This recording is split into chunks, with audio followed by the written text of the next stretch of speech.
Hello दोस्तों, welcome to GKGS book PDF classes. कल हमने प्राग्ञ ऐतिहासिक काल को पढ़ा था और सिंधु सभ्यता को। आज हम ऐतिहासिक काल के बारे में पढ़ेंगे।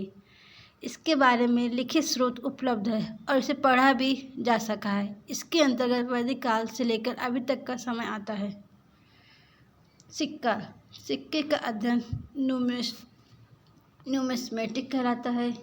टेराकोटा का सिक्का मिट्टी का बना होता था या सिंधु सभ्यता में बना था। मौर्य काल के समय आहत या पंचमार सिक्के का प्रयोग हुआ। आहत सिक्के पर लिखावट नहीं होती थी, केवल चित्र बने होते थे। यह पहला धातु का सिक्का था। पर्ण चांदी के सिक्के थे जो मौर्य काल में प्रचलित थे। सीसक का सिक्का सातवाहन काल में प्रचलित था। पहली बार सोने का सिक्का यूनानी शासक द्वारा प्रचलित किया गया। शुद्ध सोने का सिक्का कुषाण शासकों द्वारा प्रचलित किया गया। सर्वाधिक मात्रा में तथा सबसे अधिक अशुद्ध सोने का सिक्का गुप्त काल में प्रयोग हुआ। इस समय स्कंदगुप्त शासक थे।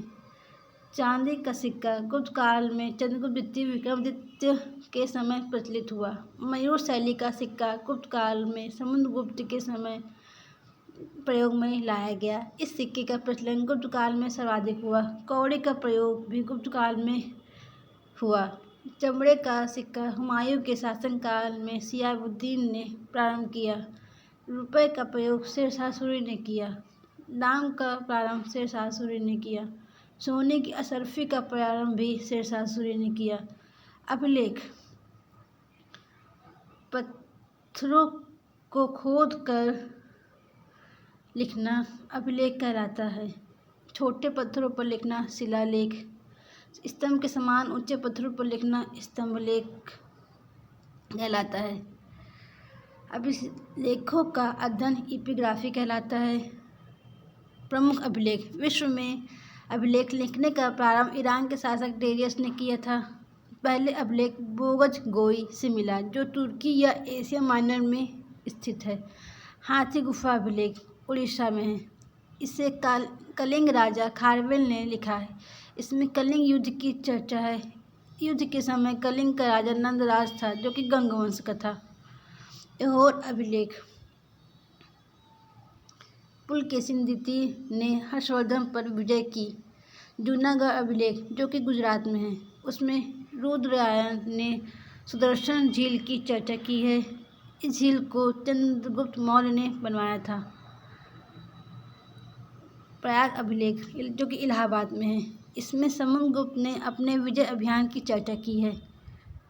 भीतरी अभिलेख जो कि गाजीपुर यूपी में है, स्कंदगुप्त ने होड़ों पर आक्रमण की चर्चा की है। बिहार अभिलेख जो बिहार शरीफ में है, स्कंदगुप्त ने अश्वमेध यज्ञ की चर्चा की है। देवपाड़ा अभिलेख जो बांग्लादेश में है, यह सेन वंश के शासक विजय सेन का है। ग्वालियर अभिलेख मध्य प्रदेश में, प्रतिहार शासक भोज का है। मंदसौर अभिलेख जो कि मध्य प्रदेश में है, मालवा शासक यशोवर्मन का है। स्तंभ अभिलेख या स्तंभ के समान ऊंचे होते हैं। महरौली स्तंभ दिल्ली में स्थित है। चंद्रगुप्त द्वितीय जिसे विक्रमादित्य कहा जाता है, इस पर आज तक जंग नहीं लगा, अर्थात यह अपने रासायनिक गुणों के लिए प्रसिद्ध है। मथुरा स्तंभलेख उत्तर प्रदेश में है। चंद्रगुप्त द्वितीय विक्रमादित्य का इसमें सहिष्णुता की चर्चा है। एरठ अभिलेख मध्य प्रदेश में भानुगुप्त का है, इसमें सत्य प्रथा की चर्चा है। बौद्ध स्तंभलेख मध्य प्रदेश वासुदेव का है, शुंग वंश की चर्चा है। हेलियोडोरस गरुड़ध्वज स्तंभलेख जो मध्य प्रदेश में है, इसमें भागभद्र ने भागवत धर्म की जानकारी दी है। विदेशी यात्री द्वारा भारत का वर्णन किसने किया, देखिए हेरोडोटस ने हिस्टोरिका पुस्तक में की। मेगस्थनीज ने इंडिका में की। पेरिप्लस ऑफ द एरिथियन सी ये अज्ञात है, इसके रचयिता कौन है ये नहीं पता।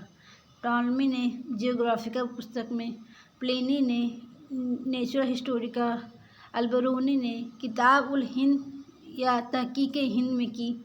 मार्को पोलो चीनी का यात्री, फाहियान फोकुओ की चंद्रगुप्त द्वितीय के टाइम में, हिंसोंग सीयू की जो कि हर्षवर्धन के टाइम में आए थे।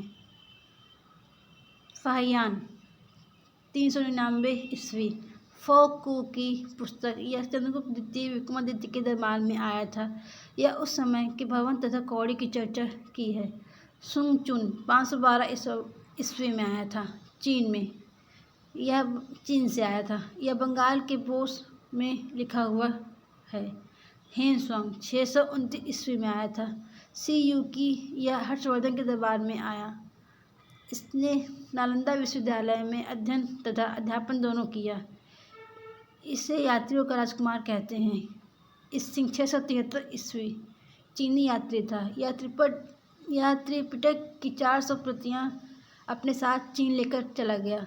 इब्न बतूता वह मोरक्को का रहने वाला था। यह 7000 किलोमीटर की यात्रा करके मोहम्मद बिन तुगलक के दरबार में आया था। इसकी पुस्तक रेहेला थी। अब्दुल रज्जाक यह फारस का रहने वाला था। विजयनगर काल में आया था। इसका पुस्तक मतला-ए-साहीन है। यह कृष्णदेवराय के दरबार में आया था। साहित्यिक स्रोत, लिखित स्रोत को साहित्यिक स्रोत कहते हैं। प्राचीन इतिहास की जानकारी का यह सबसे बड़ा स्रोत है। गैर धार्मिक स्रोत, इसका संबंध किसी भी धर्म से नहीं रहता। उदाहरण अर्थशास्त्र। धार्मिक स्रोत, इसका संबंध किसी न किसी धर्म से रहता है। गैर ब्राह्मण, वैसे स्रोत जिसका संबंध हिंदू धर्म से नहीं रहता, उसे गैर ब्राह्मण कहते हैं। जैन साहित्य, यह प्राकृतिक भाषा में मिले हैं, इन्हें आगम कहते हैं। उदाहरण 12 अंग, 12 उपांग, आधारांग सूत्र, भगवती सूत्र, मूल सूत्र आदि पुराण। बौद्ध साहित्य, बौद्ध साहित्य पाली भाषा में मिले हैं। जातक ग्रंथ में महात्मा गांधी के पूर्व जन्म की 200 कहानियाँ हैं। ललित विस्तार में महात्मा गांधी की पूरी जीवनी है। अंगुत्तर निकाय में 16 महाजनपद की चर्चा है। बौद्ध धर्म की सबसे पवित्र पुस्तक त्रिपिटक है, जो 3 पुस्तकों का समूह है। सुत्त पिटक, यह सबसे बड़ा पिटक है। इसे बौद्ध धर्म का एनसाइक्लोपीडिया कहते हैं। विनय पिटक, यह सबसे छोटा पिटक है। इसमें बौद्ध धर्म के प्रवेश की चर्चा है। अधिधम्म पिटक, इसमें महात्मा बुद्ध के दार्शनिक विचारों की चर्चा की गई है। वेद, वेद ज्ञानी, ब्राह्मण ग्रंथ, उपवेद ज्ञानी। ऋग्वेद के ज्ञानी कौन है? होत्र। किस ब्राह्मण ग्रंथ में दिया गया है? कौशिकी, ऐत्रेय। इनका उपवेद आयुर्वेद। ज्ञानी क्या है? प्रजापति। सामवेद उद्गाता। ब्राह्मण ग्रंथ पंचविंश। उपवेद गंधर्व वेद। ज्ञानी कौन है? नारद। यजुर्वेद के ज्ञानी कौन है? अरवु। ब्राह्मण ग्रंथ तैत्तिरीय शतपथ। उपवेद धनुर्वेद। ज्ञानी विश्वामित्र। अथर्ववेद ब्रह्म ग्रंथ गोपद। उपवेद शिल्यवेद। ज्ञानी विश्वकर्मा। वेद देख क्या होते हैं? वेदों की रचना ईश्वर ने की, अतः वेद को अपौरुषेय कहा जाता है। गुप्त काल में कृष्णदेवराय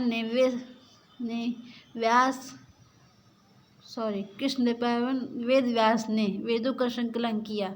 प्रारंभ में वेदों की संख्या 3 थी, अतः इन्हें वेदत्रयी कहा गया। अथर्ववेद को बाद में शामिल किया गया, इसलिए इसे वेदत्रयी में नहीं रखते। ऋग्वेद, इसमें 10 मंडल, 28 सूक्त तथा 10,580 ऋचाएँ हैं। ऋचाओं की अधिकता के कारण इसे ऋग्वेद कहते हैं। यह प्राचीन एवं सबसे बड़ा वेद है। इसमें गायत्री मंत्र की चर्चा की गई है, जो सूर्य भगवान को समर्पित है। पहली बार शूद्र का प्रयोग ऋग्वेद में हुआ। ऋग्वेद का दूसरा तथा 7वां मंडल पुराना है, क्योंकि इसका संकलन पहले ही हो गया था।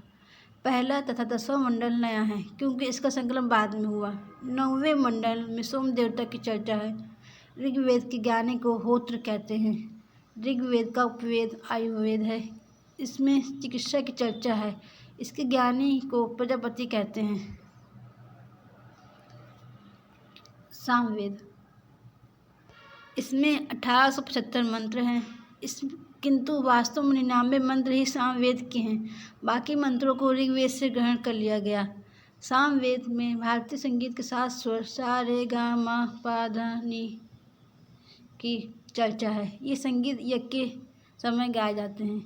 सामवेद ज्ञानी को उद्गाता कहते हैं। सामवेद का उपवेद गंधर्व वेद है। गंधर्व वेद के ज्ञानी को नारद कहते हैं। यजुर्वेद, इसमें 1990 मंत्र हैं। इसमें युद्ध एवं कर्मकांड की चर्चा है। इसे 2 भागों में बांटते हैं। कृष्ण यजुर्वेद जिसे गद्य कहते हैं, शुक्ल यजुर्वेद जिसे पद्य कहते हैं। इसके ज्ञानी को अघर्यु कहते हैं। यजुर्वेद का उपवेद धनुर्वेद है। धनुर्वेद के ज्ञानी को विश्वामित्र कहते हैं।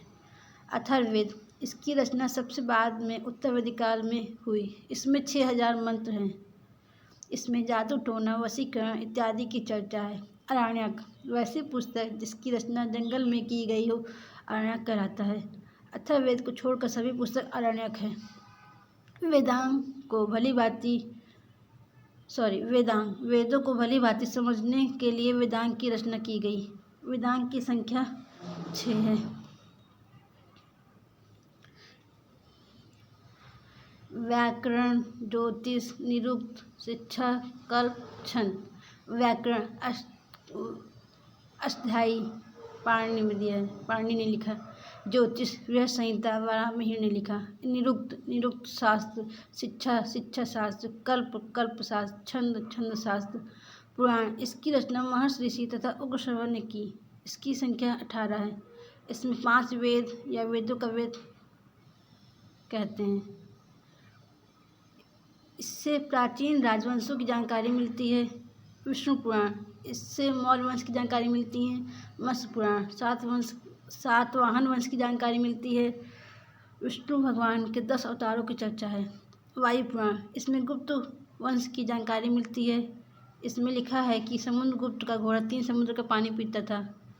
उपनिषद, इसका अर्थ होता है गुरु के समीप बैठकर ज्ञान प्राप्त करना। यह ब्राह्मणों के विरुद्ध राजपूतों की एक प्रक्रिया मानी जाती है। उपनिषद 108 है, किंतु 13 उपनिषद को ही मान्यता प्राप्त है। बृहत नारायण उपनिषद, यह सबसे बड़ा तथा प्राचीन है। कठोपनिषद, इसमें यम एवं